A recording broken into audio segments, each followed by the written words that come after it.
Tribunal করা হয় ধর্ষণের মামলাগুলোকে আলাদাভাবে ডিল করার জন্য। আমাদের এই দাবিগুলো ছিল এবং সেটার পরিপ্রেক্ষিতে বর্তমান রিসেন্টলি যে ধর্ষণের ঘটনাগুলো ঘটতেছে এটাকে কেন্দ্র করে সরকার যে কুইক রেসপন্স দেখিয়েছে এটা অবশ্যই সরকারের একটা প্রশংসার দাবিদার। তাদের সুস্পষ্ট তালিকা, তাদের পরিচয়, তাদের ঠিকানা এখনো পর্যন্ত আপনারা অফিসিয়ালি ঘোষণা করতে পারেন নাই।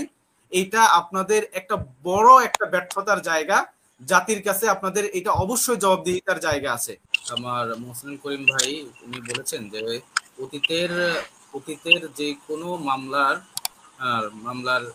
আপনার যদি মামলার যদি আমরা ইমপ্রুভমেন্ট বিশ্লেষণ করি দেখবো যে এই সম্প্রতি যে ধর্ষণগুলো হচ্ছে, যেমন হচ্ছে আপনার মাগুরায় হইল, গাজীপুরে হইল, এর পরবর্তীতে শেরপুরের নখলাতে হইল, এরপরে ঠাকুরগাঁতে হইল, এই সাম্প্রতিক সিরিজ যে ধর্ষণের ঘটনাগুলো ঘটতেছে এগুলো কিন্তু হঠাৎ করে গত এক সপ্তাহের মধ্যে একটার পর একটা ঘটে যাচ্ছে সারা দেশে একই সাথে একই যোগে।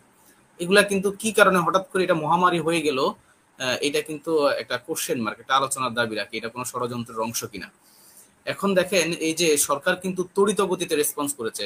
প্রধান উপদেষ্টা, আইন উপদেষ্টার উপস্থিতিতে, অন্যান্য উপদেষ্টার উপস্থিতিতে কিন্তু সরকার একটা জরুরি ভিত্তিতে মিটিং করেছে, যেখানে 180 দিনে মামলা নিষ্পত্তি করার কথা ছিল সেখানে 180 দিন থেকে কমিয়ে 90 দিনের করার নির্দেশনা দেওয়া হয়েছে এবং তদন্ত 30 দিনে করার নির্দেশনা ছিল আগের আইনে, সেখানে জরুরি ভিত্তিতে 30 দিন থেকে কমিয়ে এনে 15 দিনের মধ্যে তদন্ত কমপ্লিট করার জন্য প্রধান উপদেষ্টা নির্দেশনা দিয়েছেন। তাহলে এটার চাইতে সবচেয়ে কুইক রেসপন্স আর কি হইতে পারে?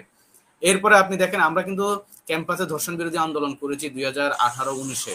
এর আগেও প্রত্যেকটা ক্যাম্পাসে বিভিন্ন ধর্ষণের ঘটনাগুলোকে কেন্দ্র করে, যেমন আপনার নৌকায় ভোট না দেওয়ার কারণে নোয়াখালী সোনাপুরে যেভাবে গণধর্ষণ করা হয়েছে একজন অন্তঃসত্ত্বা মহিলাকে, দিনাজপুরের যৌনাঙ্গ ব্লেড দিয়ে কেটে একজন 5 বছরের শিশু বাচ্চাকে যেভাবে পাশবিক কায়দায় ধর্ষণ করা হয়েছিল, এই ঘটনাগুলোকে নিয়ে, এবং কুমিল্লায় তনু হত্যাকে ধর্ষণ পরবর্তী তাকে হত্যা করা হয়েছে, প্রত্যেকটা ঘটনায় কিন্তু আমরা ক্যাম্পাসে ধর্ষণ বিরোধী আন্দোলন করেছি। আমাদের দাবি ছিল যে প্রত্যেকটা ধর্ষণের ঘটনাকে তদন্ত করার জন্য আলাদা কমিশন করতে হবে এবং এই মামলার যে দীর্ঘসূত্রিতা এটাকে কমানোর জন্য, এটা সমাধানের জন্য যেন আলাদা ট্রাইব্যুনাল করা হয় ধর্ষণের মামলাগুলোকে আলাদাভাবে ডিল করার জন্য। আমাদের এই দাবিগুলো ছিল এবং সেটার পরিপ্রেক্ষিতে বর্তমান রিসেন্টলি যে ধর্ষণের ঘটনাগুলো ঘটতেছে এটাকে কেন্দ্র করে সরকার যে কুইক রেসপন্স দেখিয়েছে এটা অবশ্যই সরকারের একটা প্রশংসার দাবিদার এবং যেটা কুইক একটা প্রসিডিউরাল মধ্য দিয়ে যাচ্ছে, একটা মীমাংসিত হওয়ার দিকে যাচ্ছে। ঠিক সেই মুহূর্তে পতিত ফ্যাসিস্টের যারা দাগি ফ্যাসিস্ট, সেই লাখি আক্তার, যেই আপনার মেঘমল্লার বসু এবং সেই দোসররা, তাদের নেতৃত্বে তাদেরকে পিছন থেকে অর্থায়ন করে আরবান মিডল ক্লাসকে উস্কে দিয়ে নতুন করে আবার যে শাহবাগী প্রজেক্ট সেটাকে বাস্তবায়ন করে এই বিপ্লবকে নস্যাৎ করে নতুন আরেকটা প্রতি বিপ্লবের যে ষড়যন্ত্র, এটা দেশের মানুষ অলরেডি বুঝে গেছে।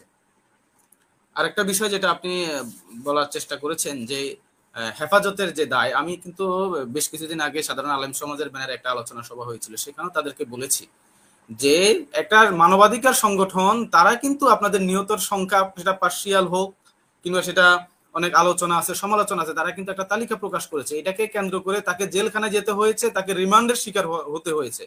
কিন্তু হেফাজতে ইসলাম এত বড় একটা সংগঠন যেটা 2010 সালে নারী নীতিমালাকে কেন্দ্র করে তাদের কিছু দাবি দাওয়া নিয়ে সারা দেশে স্কুলিং এর মতো এই সংগঠনটা ছড়িয়ে পড়েছে এবং যৌক্তিক কিছু বিষয় নিয়ে তারা সামনে আসার কারণে দেশের আপামর তৌহিদি জনতার, ধর্মপ্রিয় মুসলমান মানুষের ম্যান্ডেট তারা পেয়েছিল, সমর্থন তারা পেয়েছিল।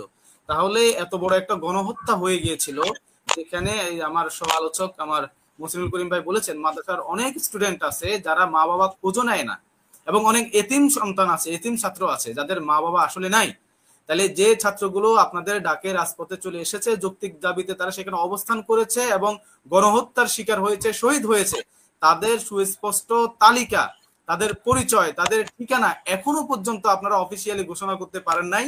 এইটা আপনাদের একটা বড় একটা ব্যর্থতার জায়গা। জাতির কাছে আপনাদের এটা অবশ্যই জবাবদিহিতার জায়গা আছে। কেন আপনারা এখনো পর্যন্ত, এখন তো যত 6 মাস হয়ে গেছে অভ্যুত্থান পরবর্তী সময়ে, এখন তো আপনাদের কোনো বাধা বিপত্তি থাকার কথা না, এখন তো আপনাদের কোনো মাদ্রাসার সমস্যা সংক্রান্ত কোনো বিষয় থাকার কথা না। তাহলে কেন আপনারা এখনো সেই শ্রেষ্ঠ তালিকাটা প্রকাশ করতেছেন না জাতির সামনে? আমি আশা রাখবো হেফাজতে ইসলাম অফিসিয়ালি আপনারা গণহত্যার পূর্ণাঙ্গ লিস্ট আপনারা প্রকাশ করবেন। আমরা দেশের মানুষ আপনাদের লিস্টের লিস্টের পাশে থাকবে, লিস্টের সাথে ঐক্যমত পোষণ করে আপনারা এটার বিচারের দাবিতে দেশের মানুষ রাস্তায় নামবে, আমি সে আশাবাদ ব্যক্ত করি।